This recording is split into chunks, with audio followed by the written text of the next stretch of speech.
Ferrari continues to shock the grid with their innovative updates during Week 2 of Bahrain Testing.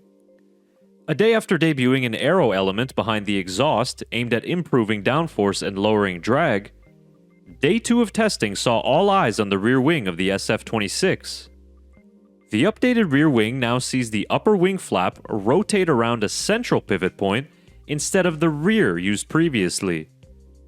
Once the flap reaches its horizontal, open position, it continues rotating all the way around, a full 180 degrees. So basically, the front portion of the flap, with the HP logo, ends up pointing downward.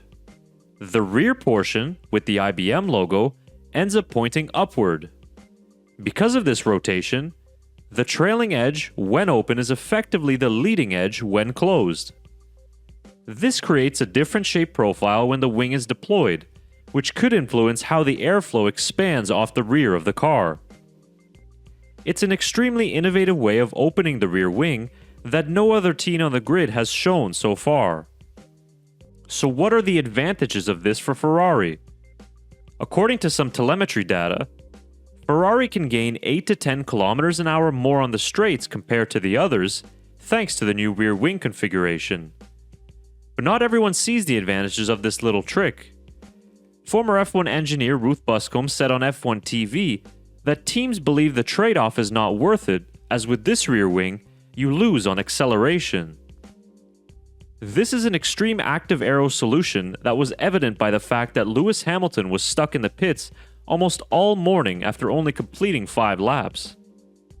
The team says it was a slight technical issue with the chassis, but not power unit related, and Ferrari had also removed the floor from the car, which is why the screens were up. Although Ferrari would prefer being on track, they were not panicked over the loss of running in the AM session. This rear wing configuration might be a solution to the diffuser Ferrari have been running during this week, which has gained them low-speed downforce, but at the cost of some drag. This rear wing update could help mitigate those losses the SF26 is experiencing, and if it does, it could be a genius solution that gives Ferrari an aerodynamic edge over their rivals this season.